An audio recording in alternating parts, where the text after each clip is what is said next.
You now with Edgar Bergen and Charlie McCarthy from 1944.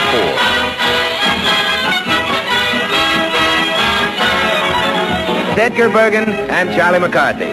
Mortimer Snerd, Ray Noble, his orchestra and chorus, 14-year-old Jane Powell, Ernie Newton, yours truly, Bill Goodwin, and Charlie's very special guest, Orson Welles.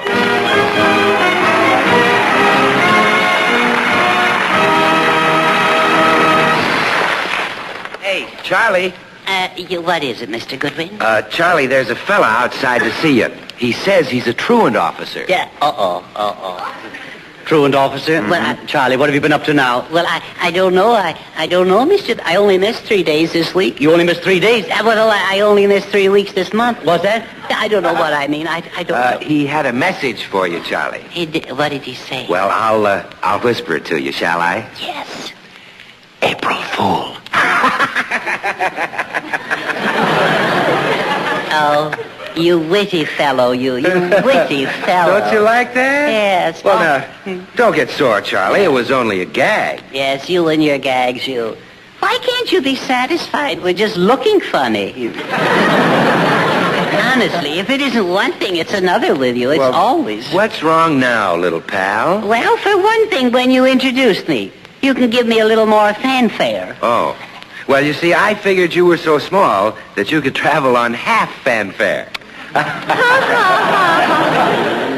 Yes. Well, go ahead. Laugh while you can, Goodwin. Go ahead. What do you mean by that? Well, I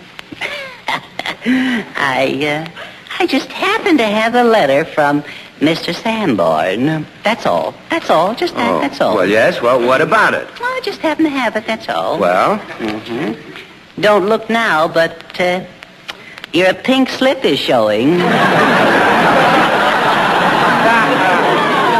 You're on your way out, brother. Oh, Yeah. how delightfully ridiculous. I have a great future ahead of me. Have you? Why, I'll be perfect for television. No. Get a load of this profile. Oh, I've seen better profiles on a jellyfish. Well, that may be your opinion, Charlie. My friends tell me I'm too cute for words. Not for the words I know. Now, to get back to Mr. Sanborn's letter. I have some news for you, Charlie. Yes? Sanborn doesn't worry me. It so happens that Mr. Chase and I are just like that. Oh, you and Chase. That's right. Oh, is that so? Mm-hmm. Well, you're drinking out of the wrong saucer, brother.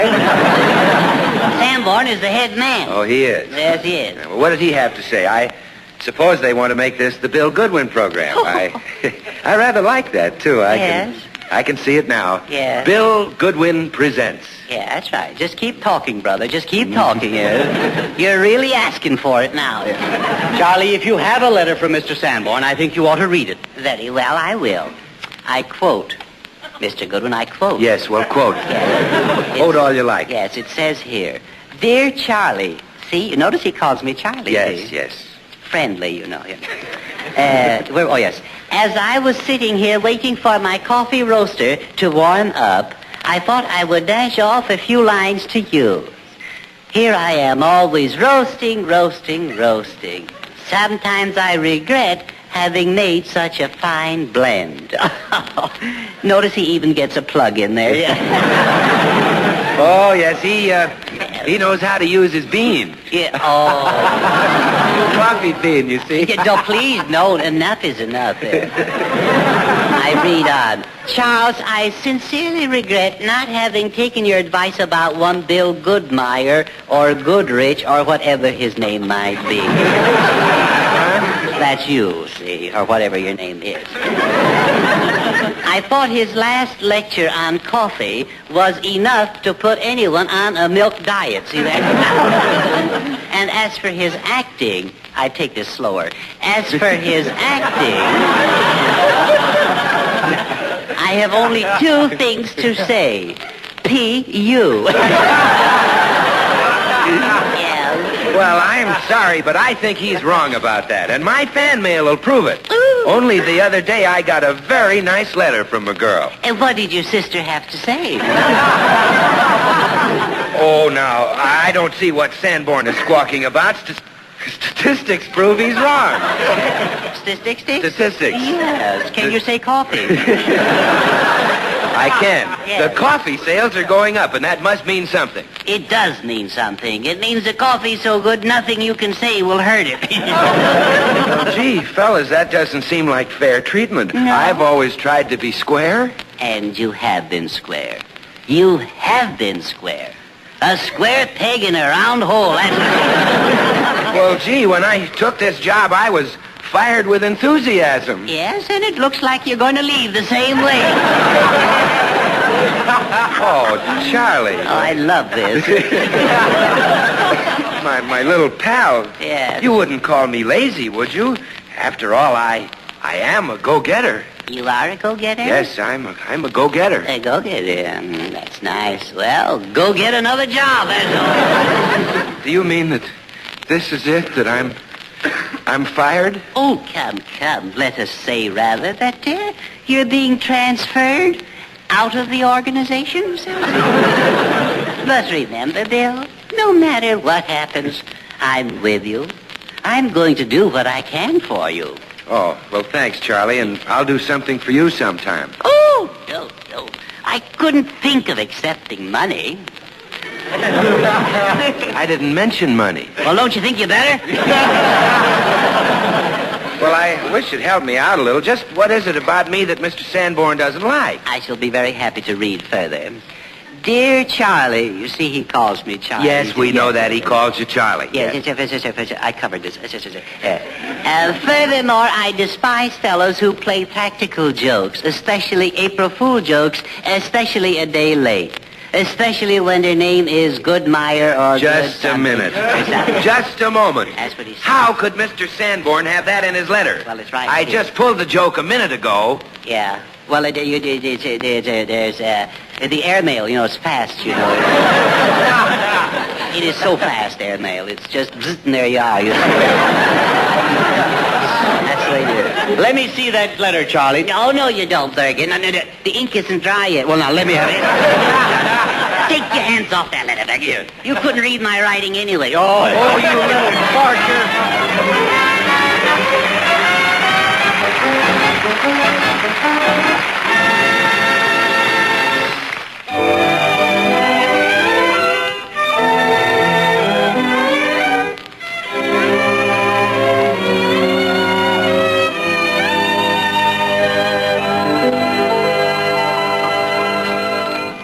Mr. Bergen, Yes, Jane? you must have an awful time with Charlie. Yes, I do. I'll never believe anything he tells me after what he did to Mr. Goodwin. Well, he does enjoy his little pranks. Of course. But you can't help but like him, though, because he has such a wonderful sense of humor, hasn't he? Yes. I guess he does take after me a little. Well, he's very fortunate to have you, Mr. Bergen. Why do you say that, Jane? Well, you elderly men are so interesting. Yes. Miss Powell, aren't you going to sing for us today? Yes, I have a song by Jerome Kern. It's I've Told Every Little Star. Oh, I'd like that.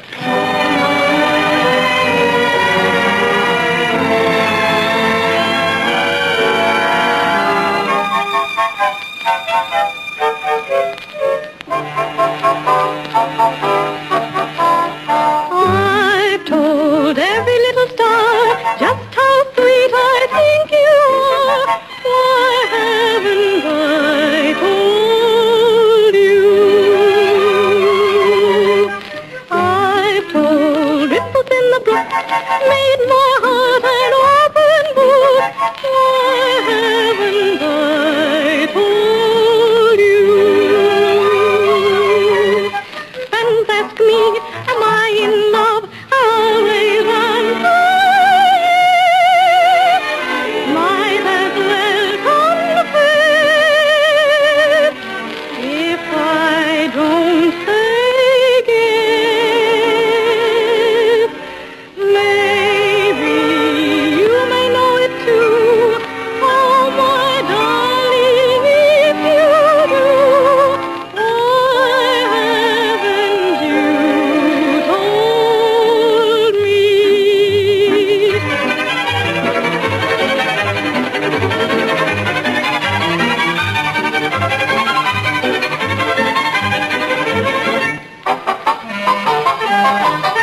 Friends ask me, am I in love? I always answer yes.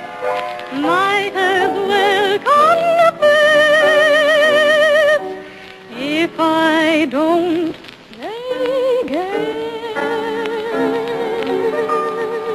Maybe you may know it too. Oh, my darling, if you do. Why haven't you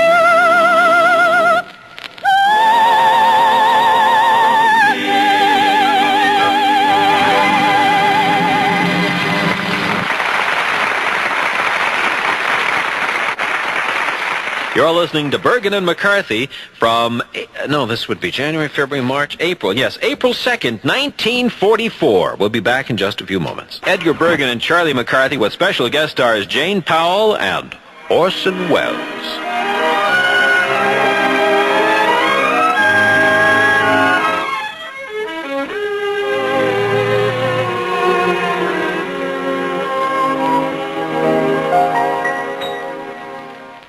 Ladies and gentlemen, this is your obedient servant, Orson Welles.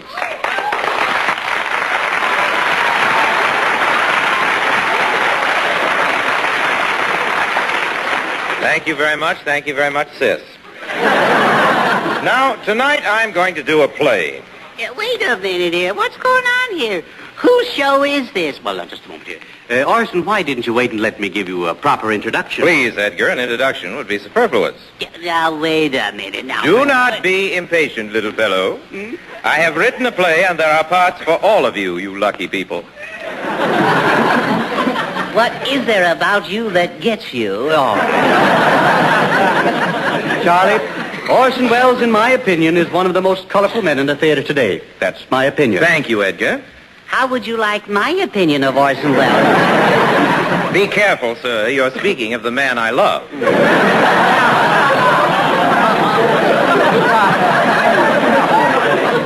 Well, you don't have to laugh all day at it.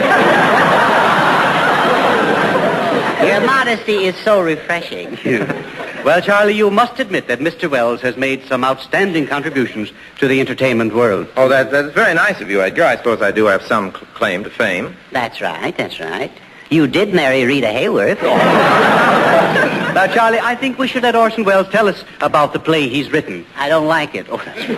But, Charlie, I've written it especially for you. Oh, then you have a hit on your hands. Give us a thumb-nose description of it.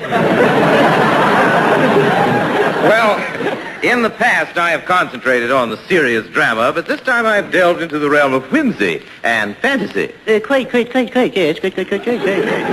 Press my cravat. Because Easter is only a week off, I thought it'd be only right that we give due honor to that hard-working little creature of the forest, the Easter Bunny. Oh, that is sweet.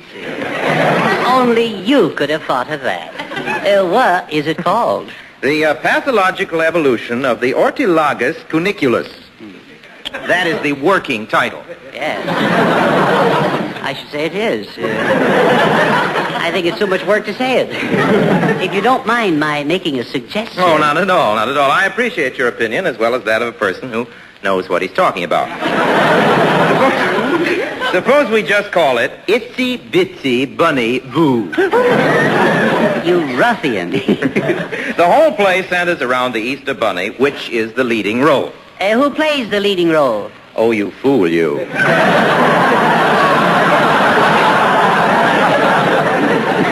This is not my day. Well, what do I play, if I may ask? You play the part of a very wise old owl to whom all the animals come with their problems. Oh, I get it. Sort of a Mr. Anthony with feathers, huh? Are we ready? Places, everybody. Music. Curtain.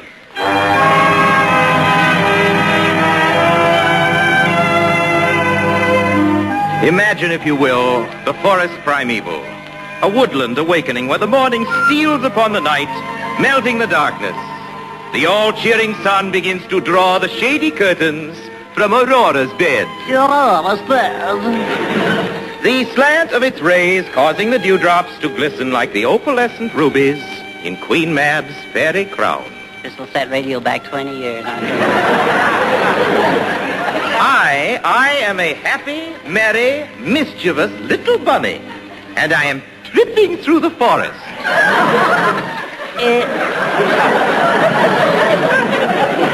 What's your name? Hopalong Castor? Quiet. Here I come. Lippity-lip, lippity-lip, lippity-lip. Ouch! It's a heck of a place to leave a bear trap. Well, it's always this way on opening night. Please go on. Ah, yes. At last I approach the aged oak tree wherein dwells the wise old owl. Who is there? It is I, Orson Bunny. Would you help a poor rabbit in trouble?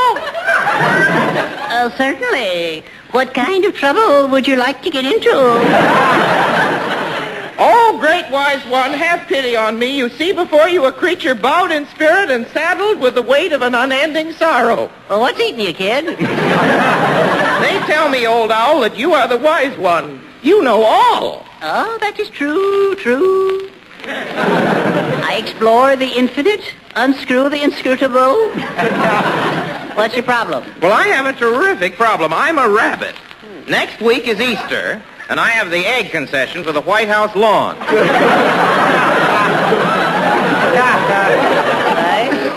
You are very fortunate. But I can't get dyes for my eggs. What are you going to do? Well, I think I'll write a letter to the dyes committee. It says here, I did not write this. It says I wrote the play. I did not write this, Bill. Bergen cast me the role of the playwright. I knew what he was doing it for. He wanted to blame me for the material. Well, you had it coming, though. Mr. Wells, did you have any help on this play, or did you louse it up yourself? I've been trying to explain to our listeners that if they just tune in on Wednesday night, they'd hear me in an entirely different kind of material. You know, or Wednesday night. Yes, or any other night for Jason Sanborn coffee. It's always refreshing. Thank you for mentioning that. I'd like to explain that right along here, the play is supposed to get better. Well, why doesn't it? Now, what were we talking about? Oh, yes, that's right. Well, you know, you were an Easter bunny, and you just laid an egg, remember? Yes, I'm back to producing again. Yes. Thank you. What do you say we get back to the play for a change now? Now, I'm a wise old owl, you know? Frankly, I've seen better owls in drugstores. I'm sorry, people. Wednesday night's an entirely different line of thought. We'll change it to Liggett. Frankly, I'll give it to you again. Yeah. Frankly, I've seen better owls in drugstores. Well, now, just a moment. I'll have you know that I'm listed among the who's hoot. That could have gone out, too. Yeah. Now, back to the play. Yeah. Mr. Owl, my big problem is... Now, just a minute. Here comes Sherman the stork.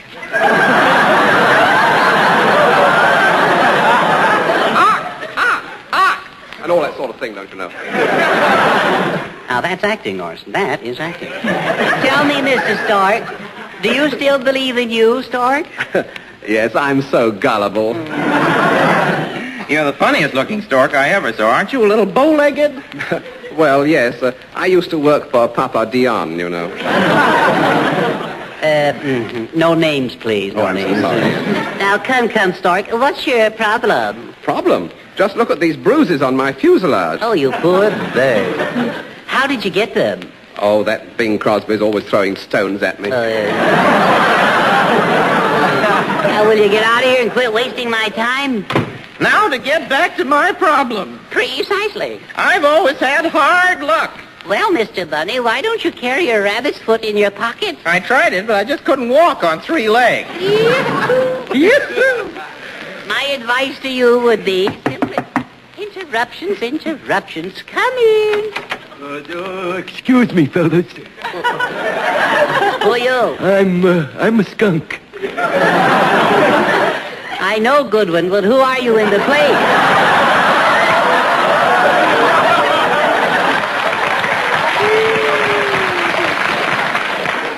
Now, let me play my part, will you, Charlie? No, really, fellas, I'm a skunk. My name is Eureka. You certainly do. What's your trouble? Well, I'll tell you, I don't feel so good. Last night I got stinko. Well, you've got a nasty hangover today. You know, I don't have a friend in the world. Well, if I might suggest, your perfume is a little too obvious. Either that or your brakes are burning. Gee whiz, nobody hardly ever talks to me, and worse than that, I got to move out of my house. Pourquoi? Well, a family of goats moved in next door. What's wrong with that? Well, my goodness, do you think I'd associate with those smelly things? Please, Mr. O. Mr. O. Popular, isn't he? I see no reason for applause No, there. I don't either, Charlie. We agree for the first time The this man afternoon. only played a part of a skunk, That's right. but he did it well. As you were saying? Yes. Please, Mr. Owl. Back in Carrick. You haven't heard my biggest problem. All right, Bunny, what is it? I'm a rabbit, and my landlord hates children. Oh. What is wrong with the patter of little feet? Nothing.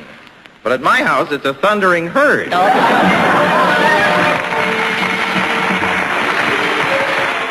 That's the Bergen and McCarthy Show from April 2nd, 1944. In just a moment, we'll be back to talk about Bill Stern's Sports Newsreel. Were the stories on Bill Stern's Sports Newsreel true? Well, to be perfectly honest with you, no. And they weren't advertised as true.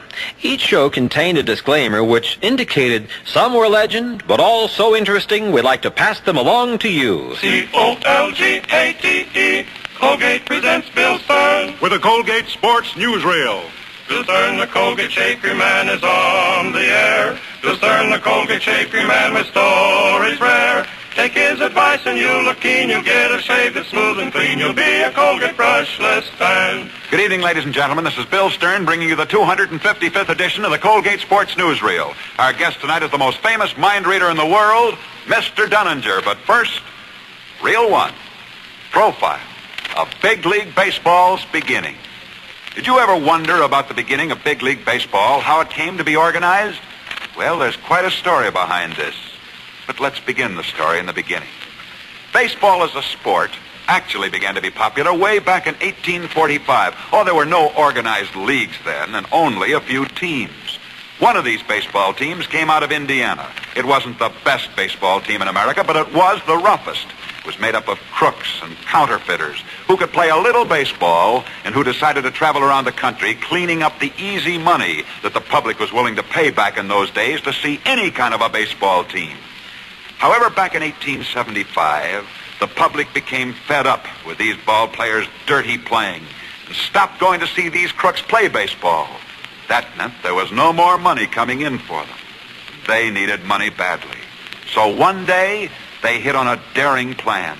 This baseball team decided to go back to stealing, only, believe it or not, this time, they decided to try and steal the body of Abraham Lincoln from its tomb. They'd only return Lincoln's body if they were paid $250,000. It was a fantastic plan. Abraham Lincoln was buried at Springfield, Illinois. And so, on the night of November the 6th, 1876, these former baseball players actually went to Springfield, Illinois, sawed off the lock on Lincoln's tomb, crept inside, and began to steal the coffin that contained the body of Abraham Lincoln when they were caught red-handed by the police. But the crooks were not as dumb as you might think. For at their trial, they argued that since there was no law then in Illinois against stealing a body, they had therefore committed no crime. And strange as it seems, they were right. And the most the court could give them was 12 months in jail for disturbing the peace. After they'd served their short sentences, these men came out of prison and again tried to form a baseball team, figuring that the notoriety they'd achieved in trying to steal Lincoln's body would make the public curious to again see them play. And they might have started playing baseball again had not all the decent baseball teams in America tried to stop them. And the decent baseball teams did stop them.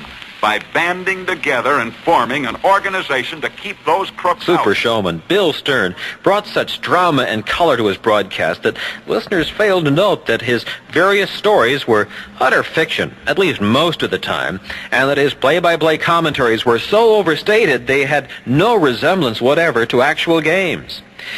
Bill Stern knew how to use his marvelous delivery and the medium of radio to enthrall audiences in a way few have ever accomplished. His Colgate Sports Newsreel began October 8th, 1939, and Bill Stern stayed on the air till 1956. Stern passed away in 1971. By the way, if you'd enjoy hearing some of his legendary broadcasts on our show, write to us and let us know. We'll try to include one or two of them from time to time. That's it for the Golden Age of Radio Theater this time. Victor Ives speaking, inviting you to join us next time we turn back the clock and once again relive the golden moments of radio's yesteryear with some of the greatest radio entertainment of all time.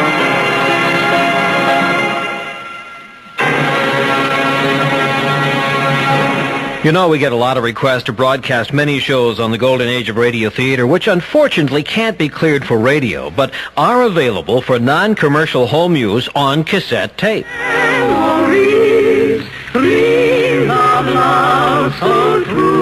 In just a moment, I'll give you an address where you can write for a 1-hour sampler cassette and collector's catalog of hundreds of old-time radio shows for home use for just $2. You get a full 1-hour sampler of great old-time radio shows, mystery, comedy,